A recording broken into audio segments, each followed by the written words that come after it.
How to build your portfolio with $1,000, $10,000, or $100,000. How to build a portfolio for the long term depends not just on your goals and constraints, but also on the amount of money you have to invest.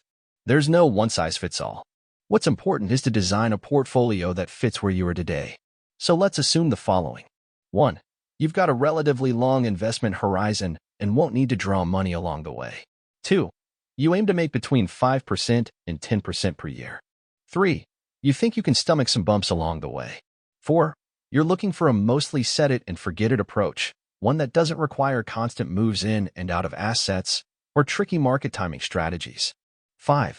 You don't want your portfolio to rely too much on any single economic scenario and want to keep it as neutral as possible. The $1,000 portfolio. It's probably not going to turn into a cool million overnight, but everyone must start somewhere. With just $1,000, you firstly need to keep a close eye on trading fees. And that means keeping your plan focused.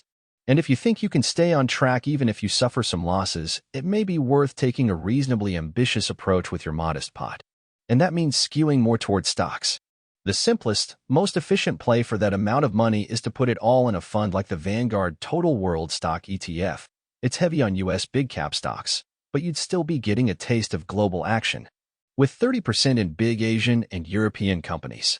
And with a lean expense ratio, you'd be paying almost nothing in yearly costs. Although it might not be the most exciting portfolio in the world, it's probably going to give you the biggest bang for your buck given your budget and risk tolerance. If you do want to try some stock picking, you could consider splitting your bet, putting half in the ETF and half into 2 or 3 companies you like, ideally from different corners of the globe and different sectors. But let's be realistic. Outsmarting the simple ETF strategy is no easy task. The $10,000 portfolio. More money gives you more options. If you've got $10,000 to invest, you'll still want to be careful about keeping your costs down. Holding more than 10 ETFs and rebalancing them once a year would set your portfolio back by more than 1% annually, enough to make a dent in your long-term compounded return. For the lion's share of your portfolio, you're probably thinking around 60% in stocks, and you might consider going for the Vanguard Total Stock Market ETF for some U.S. exposure. The Vanguard FTSE Developed Markets ETF for shares of companies from across developed countries, and the Vanguard FTSE Emerging Markets ETF for emerging markets.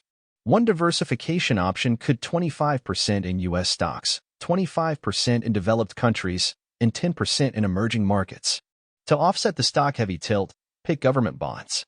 20% of your portfolio could go half to the iShares 20 plus your Treasury Bond ETF and half into the Vanguard Total International Bond ETF, high-quality government and corporate bonds from other countries. That leaves you with another 20% to invest. Both stocks and bonds struggle in high inflation scenarios. Carving out a 10% slice to put into commodities via the Invesco Optimum Yield Diversified Commodity Strategy No.K1 ETF is a smart option here. And then, there are the market's wildcards, Bitcoin and gold.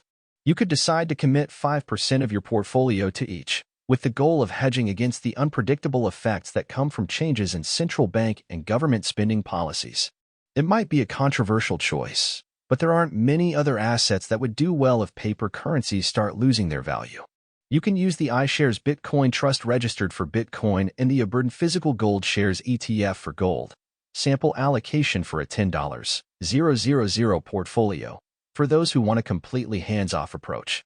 The iShares Core Growth Allocation ETF, which invests 65% of the fund in stocks and 35% in bonds, or the iShares Core Aggressive Allocation ETF, which holds 80% in stocks and 20% in bonds, are easy, almost all-in-one funds.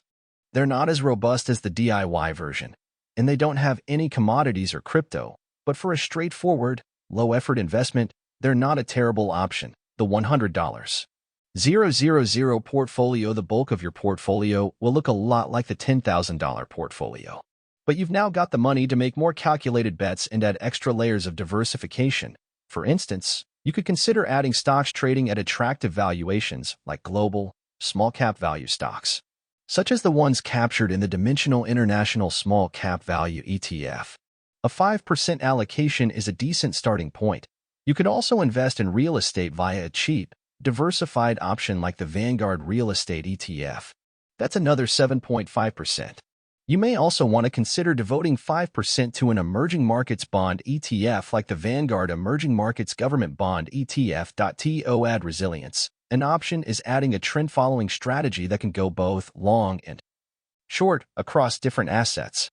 This strategy tends to work particularly well when more conventional strategies falter, so it makes a great portfolio diversifier. Putting 5% into, for example, the KFA Mount Lucas Managed Futures Index Strategy ETF is a solid strategy here. 100K USD sample portfolio. So, what is next? There's no universal, perfect portfolio. You may want to change up some of the assets or tweak their weightings.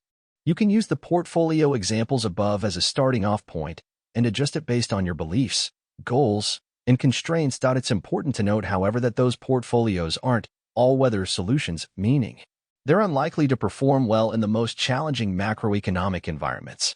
They're designed for that longer-term investor who has an appetite for risk, after all. But they're arguably a much more robust option than a portfolio that's invested exclusively in stocks, and U.S. stocks in particular. They're a well-considered middle ground, a reasonable path that balances potential risks and rewards.